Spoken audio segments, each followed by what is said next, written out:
লিভারপুলের জার্সিতে 2 মাস আগেই ইংলিশ প্রিমিয়ার লিগ জেতেন দিয়াগো জোটা। এরপর পর্তুগালের হয়ে উয়েফা নেশনস লিগও জেতেন তিনি। দুটি বড় শিরোপা জয়ের আনন্দ আরও বেড়ে যায় 2 সপ্তাহ আগে।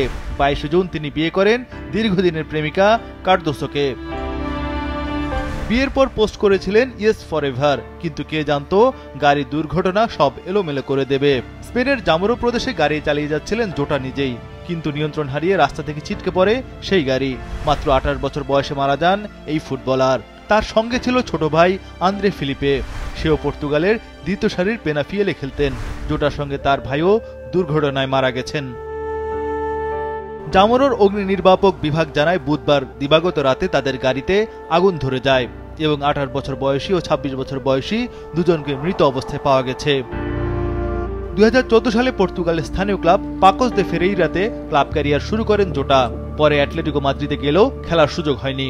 এরপর পোর্তো ও উলভারহ্যাম্পটনে ধারে খেলেন। 2017-18 মৌসুমে উলভসের হয়ে লিগ কাপ জেতেন জোটা। 2020 সালে লিভারপুলে যোগ দেন 45 মিলিয়ন পাউন্ড ট্রান্সফার ফিতে। পর্তুগালের জার্সিতে জোটার অভিষেক 2019 সালের ইউরো বাছাইয়ে ক্রিস্টিয়ানো রোনালদোর বদলি হিসেবে।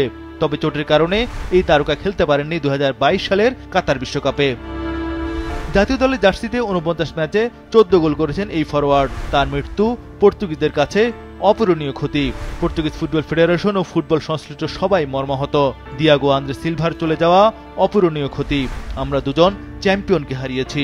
জোটার মৃত্যুতে শোক জানিয়েছেন পর্তুগিজ কিংবদন্তি ক্রিস্টিয়ানো রোনালদো, দেশটির প্রধানমন্ত্রী সহ ফুটবল সংশ্লিষ্টরা। লিভারপুল ও পোর্তো গভীর শোক জানিয়েছে। পোর্তোতে 2 ভাই একসময় খেলতেন। লিভারপুলের হয়ে প্রিমিয়ার লিগ ছাড়াও দিয়াগো জোটা জিতেছেন এফএ কাপ, কমিউনিটি শিল্ড ও 2টি লিগ কাপ।